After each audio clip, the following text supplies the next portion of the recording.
Right, Mr. Speaker Pro Tem. Shall we have some fun with math and economics?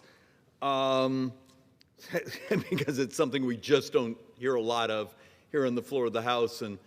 Remember, this is my therapy because I often sit in the back of the room and stew when I hear people say things that it's obviously they didn't pull their calculator out. I'm going to try two things tonight. And so if you're actually interested in budgets and economics, have fun with me. If you're not, go watch Netflix. We're going to actually try a couple concepts. Where the money's going, and within that, the scale of our debt and deficits. And the fact of the matter is we are what's called interest fragility.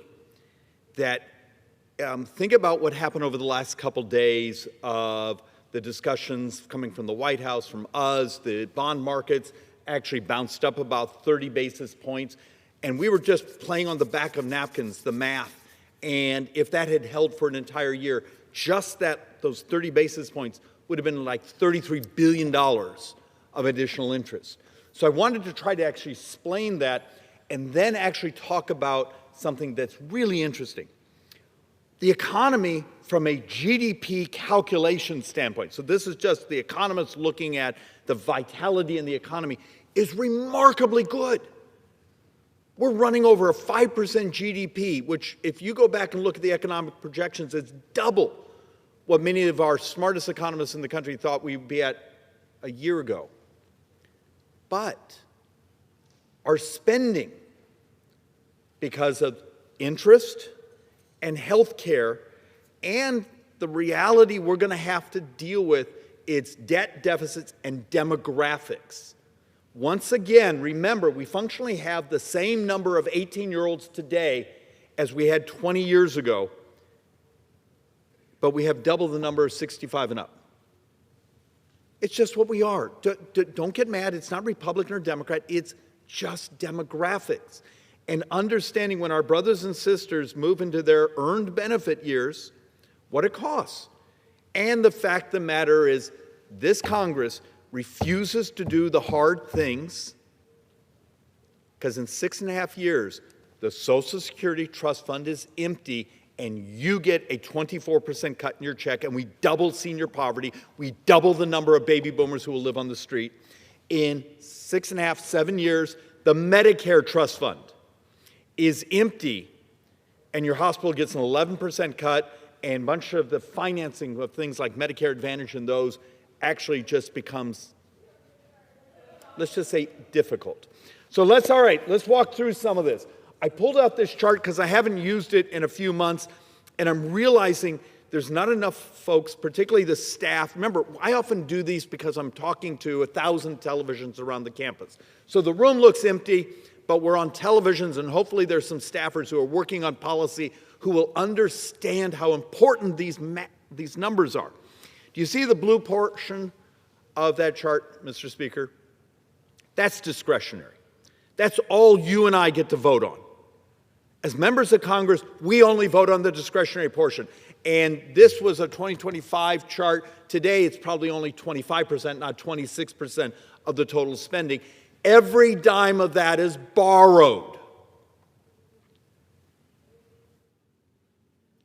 The math for last year, for every dollar we took in tax receipts, we spent $1.43. We're just in the back talking to one of my joint economic economists. This year, we think it's lower, but we're still not, because we're having to make the adjustments on the student loans and those sorts of things. It could be down to $137, $140. But think about that. Last year, for every dollar it came in, we spent $1.43. So realize all this in the red is on autopilot, and a portion of it is actually on borrowed money. So if every dime of defense, if you just do the hierarchy, is borrowed, every dime of non-defense discretionary is borrowed, but that's only about $2 trillion. A wedge of the mandatory also ends up being borrowed. So we're going to actually have to walk. Oh, one other thing I want to point out on the chart if you actually take a look at the hierarchy of spending, Social Security is number one, $1.5 trillion. Guess what's number two if you do the total interest paid? It's interest. You know, here's interest to the public who bought our bonds, whether it be your pension plan, your as an individual, another country, or the interest we have to pay back to the trust funds when we reach into the Social Security Trust Fund, the Medicare Trust Fund, the Railroad Retirement Trust Fund. Those things, we borrow the money, we owe them interest. Total interest last year was about $1.2 trillion, making interest the second biggest expenditure in this government. Medicare, number three. Medicaid and the healthcare subsidies, number four. Defense is actually number five. So I always love it. I get these conversations back home often if I have a Democrat. Well, if you cut defense, and then they look at you in horror when you say, you do realize in the hierarchy of spending, defense is actually the fifth biggest expenditure in government. So, all right, something else. This one is actually good news of some of what's happening. So this is actually one of my favorite charts because it actually demonstrates here's our tax receipts as a percentage of the economy. We were basically getting about 17.1% of the economy. We have some new math right now. It says we're probably peaking over 18%, maybe even higher, of the economy coming in tax receipts. That's wonderful. Except for one really yucky thing. Our spending. Remember, when last year, when we were getting 17.1% of the economy in taxes, we functionally were spending 23.4%. And that delta is the deficit. So what happens when your tax receipts are going up as a percentage of the size of the economy and the economy is growing, but healthcare and interest are going up faster? Are we going to tell the truth about that? Look, basic factoids, and I did this last week, but I want to say it again because it doesn't seem to be sinking in. In about 36 months, half of every dime that the federal government spends, so 50% of all of our spending, will go to those 65 and up. Moody's Analytics has in 2035, so what is that, 8, 9 budget years from now, 30% of all tax receipts going just to interest. Economic paper was actually interesting. It was actually an economic paper demonstrating that Italy actually was more fiscally sound in the long term than the United States. So when you see that headline, you sit down and read it. Within there was a factoid that if you use a 6% generational discount rate, which is reasonable, it could be slightly high, a child born today, you need 104% of their lifetime earnings just to pay federal pension obligations. Social Security, Medicare, military, federal retirement. Think of that. So child born today, you need every dime they're ever going to make in their entire life plus another 4% to pay pension obligations. Does anyone see the immorality going on? But we can't talk about that because that would be hard. I believe the American people are a hell of a lot smarter than we are. They're ready for us to tell them the truth about math. But one of the first things we as the political class have to do is stop lying about math. So let's actually walk through some of this. And I'm going to blast through these because I'm trying to make a point. Also, before I go much further, if someone actually wants to bathe in the truth and math and what the future looks like and how we can fix it, go to the Joint Economic Committee Republicans. We publish some amazing things. Every day, weekday, we do a text message to a few thousand people we call the Daily Debt. And it shows you how much came in, how much we spent. We give you a 12-month window so so it fixes ups and downs. We'll also give you the fiscal year as it sits. Right now, the daily debt, I just got my text message, we're borrowing over $71,000 every second. $71,000 a second, and that's the 12-month calculation. So it makes up all the highs and lows and averages it out. But you got to understand, this ain't a game. because that $71,000 a second, we need to have buyers of our bonds. And we make our buyers of our bonds cranky, it gets really expensive. So this chart here is just trying to make a point of what's going on in our debt and deficits. Remember, discretionary spending, the pie chart I just showed you, the blue, is flat. It's not growing. Yes, there's waste and fraud in it. We need to eliminate that. We actually believe technology would eliminate that, except I can't believe how the bureaucracies are terrified of the technology it can find the waste and fraud. But our growth is in the mandatory spending, the promises we've made that we got to keep, but we got to figure out a way to finance. What this chart is showing you is, you see the slightly darker color here? That's the primary deficit. That's actually programs that we're spending more money than we have coming in. But you see all this lighter purple? That's the interest we owe. And the point we're making, if we have a $2 trillion deficit this year, but interest is $1.2 trillion, interest now is the primary driver, and number two is healthcare costs. We just have this problem of telling the truth about healthcare costs are out of control, and in many states, government is the primary, is the majority of money spent in healthcare. All right, so let's have some fun here. I know we're all interested in bonds and how they refinance. So remember, if you have $38.5 trillion of debt out there, over $30 trillion of that is sold. That's what they call publicly held debt.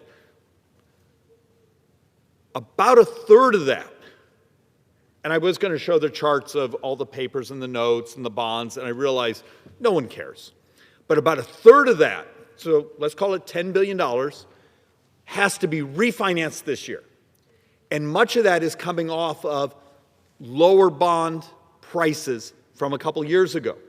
So on average, we're picking up a point of interest, 1.5, some two. But there's your problem. The chart here I'm just trying to show you is we have to constantly be refinancing, and we're refinancing at higher interest rates because we're making the markets cranky, and we're not telling the bond markets that we're serious about taking on our debt and deficit. Mr. Speaker, have you ever heard the term bond vigilantes? Happened to the United States in the 90s, where we suddenly were making the bond markets cranky. They were starting to demand premiums, and our debt was a fraction of a fraction of a fraction what it is today. We are on the cusp of putting the bond market in charge of this country, not us. It's a really dangerous game we're playing. And one of the ways you mitigate that is you tell the bond market, saying, look, we're adults, we're being serious, we understand we have a demographic, we have a healthcare spending problem, we're going to take it on. We're going to adopt technologies, we're going to adopt other ways to make our brothers and sisters healthy. We're going to telegraph to the markets, we're stable, we're America, we're the incredible investment. If you think I'm engaging in hyperbole, look at the price of gold. If the price of gold isn't telegraphing something to you, go back to your basic economics class. There's something really wrong out there. We're making markets nervous. So it is estimated that, let's make sure this is for this, from 2025 to 2026 fiscal years, we are going to have to borrow. This is what we call virgin borrowing. It's new issuances, about $470 billion a quarter. So that's less than $2 trillion, but it's pretty darn close. That's on top of what we have to refinance. So when you start to get a sense of what we're bringing to the bond markets, it's more than just the borrowing, it's the refinance. We're subject to the interest rates. We need to be understanding, convince the people that are loaning us money, whether it be your personal pension, your savings account, Japan, whoever's buying our debt, that we're stable, that we're adults, that we understand we got a demographic problem. But we're going to engage in adult-like technology, borrowing policy, the things to manage our debt and minimize it. Okay, this chart is substantially unreadable, but I wanted to actually just show it for the fun of it. This is one of the things we use in our economic shop, where we try to actually say, okay, here's 1 year, if it went up 0.5%, that 1 year costs $206 billion over 10. It's basically a table that says if interest rates pop up this much and it only lasts for a year or 2 years, here's what it costs us over the 10-year window. And the whole point we do this chart is to start to demonstrate so many of the things we talk about here. We're going to save $1 billion. That's a lot of money. We believe annualized we're going to borrow over $6 billion a day. First quarter of the fiscal year, we're borrowing over $8 billion a day. And the arguments here, the debates we will have here often to save money, which are wonderful.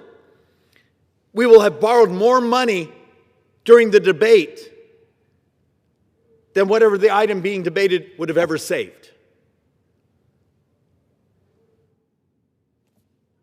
Because how do you talk about the drivers of debt? The other thing we also have to deal with is when we get our policies wrong, when we make the bond markets nervous, when they don't see we're fixated on debt management, fiscal reality,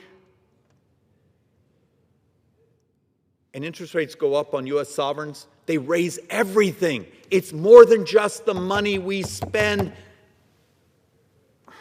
here. And look, we've had months last year where we had to borrow money to pay for our borrowing.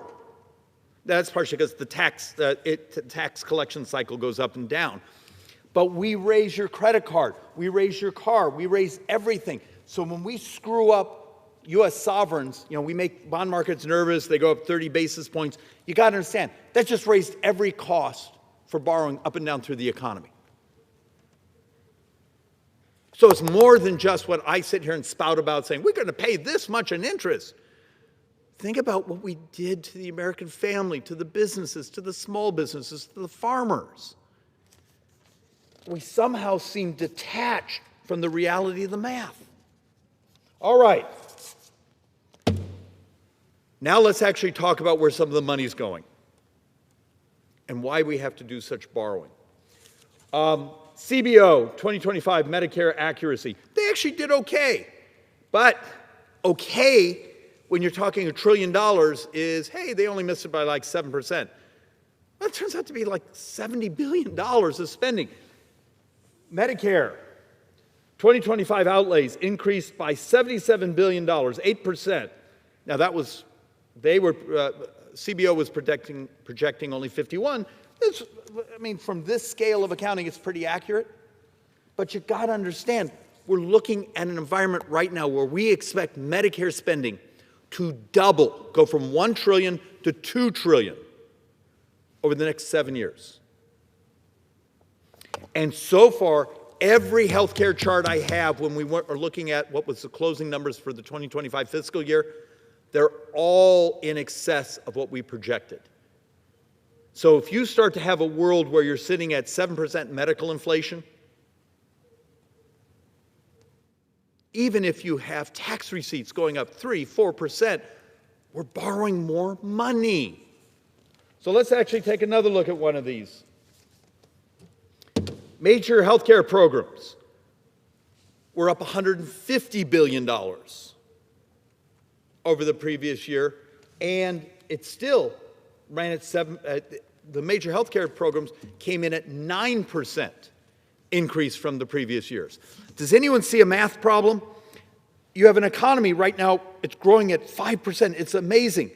But yet our spending, when you tack in the interest rates, healthcare spending, if healthcare spending is over 9%, you got a math problem. And then the argument we have from our Democrats is, but we need to subsidize more. We've turned healthcare into financial engineering instead of helping our brothers and sisters be healthier. Legalize the technology, legalize the processes, You realize so many things where you could crash the price of healthcare. This body actually keeps it legal. We're going to do a number of healthcare bills. Every single one of them is wonderful, except for one small problem. They're rounding errors. I love price transparency. I don't believe you can have functioning markets without price transparency. Every academic paper I have in my office says it's only about 0.5% of price improvement. And yet, major healthcare programs, 9% increase in spending. So you get 0.5%, and in a single year, I got 9% growth in spending. Does anyone see a mismatch? Great policy, great rhetoric, sounds great on the campaign trail, and doesn't save us.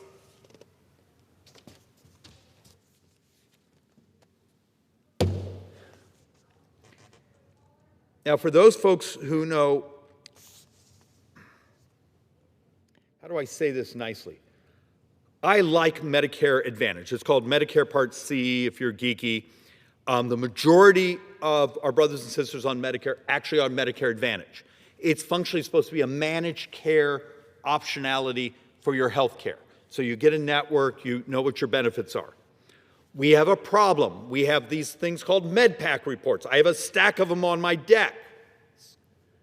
And on my desk, if you open them up, which I'm sure every member of Congress opens up these and goes through them, it will tell you Medicare Advantage right now is costing 120% of fee-for-service.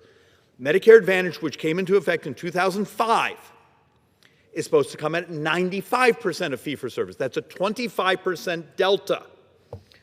We've been looking at charts and data and trying to say, hey, we want to protect Medicare Advantage.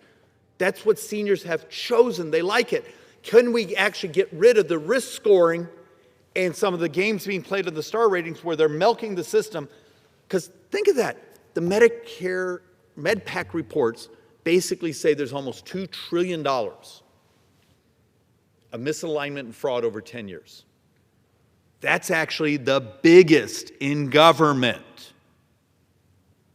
I know some people have the problems with the difference between millions and billions and trillions. Trillions really big. And now you look at this chart here.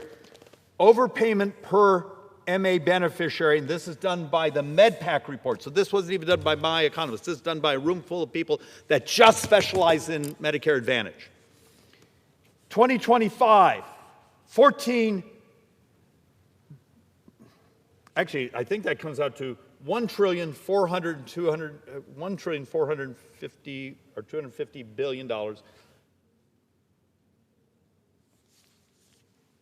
But this comes also to $200 billion, I believe, of misspending. Am I reading that correctly? Yep. Yep. So when you see 1,400 billion, and over $200 billion is in the MedPAC report as being bad payments, misalignments, abuse, taking advantage of the system, waste and fraud.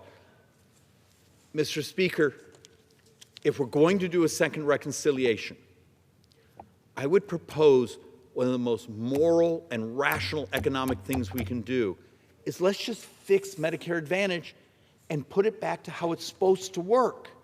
And I know we have armies of lobbyists in our hallways here trying to stop us. Can you imagine why?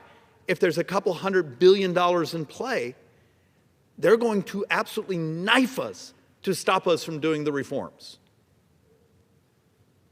Are we tough enough to do what's right for the American people, for the next generation? Because think of this. Mr. Speaker, I have a 3-year-old. And yes, my wife's my age. We adopted a little boy. And same birth mom as our little girl. So I have a 3-year-old. When my 3-year-old is about 23 years old, every tax in the United States has to be doubled just to maintain baseline spending.